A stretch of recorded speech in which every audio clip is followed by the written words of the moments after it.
आणि पितृदोष ओळखायचं झालं तर तोंडाशी आलेला घास तोंडात न जाणं याला पितृदोष असं म्हणतात. हाकेच्या अंतरावर आलेलं काम दूर जाणं, जवळ आलेली कामं दूर जाणं किंवा कुठलीही काम वेळेत न होणं याला पितृदोष आणि त्यातून निरनिराळ्या समस्या उद्भवतात. मुलामुलींची वेळेवर विवाह न होणं, झाली तर किंतु परंतु निर्माण होणं तथा अपत्याचा प्रश्न निर्माण होणं, या साऱ्या बाबी पितर ज्यावेळी कोपलेले असतात देवसुद्धा कानावर हात ठेवतात. पितर एवढे श्रेष्ठ आहेत की पितरांचा शब्द देवांना ऐकावा लागतो. याला पितृदोष असं संबोधलेलं आहे. म्हणून त्यावर उपाय म्हणून या कार्यानं रोज पंचमहायज्ञ करा.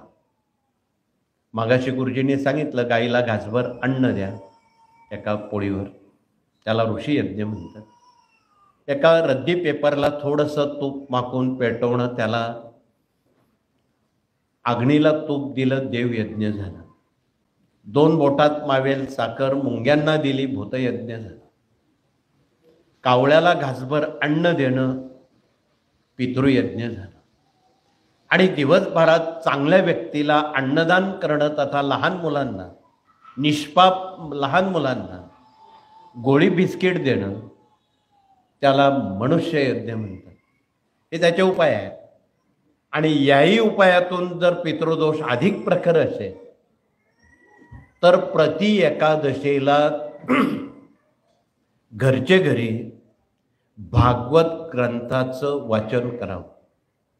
आपल्या यूट्यूबवर गेल्या काही वर्षापासून महिन्याभरात येणाऱ्या 2 एकादशांना संध्याकाळी 7 वाजता भागवत ग्रंथाचं वाचन, मनन, चिंतन, श्रवण करण्याला आम जनतेला ही संधी या कार्यानं दिलेली आहे.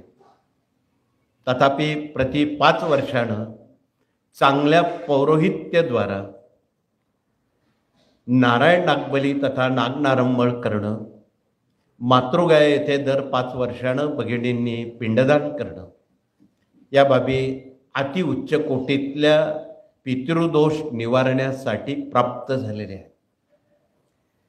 तर या साऱ्या बाबी या कार्यात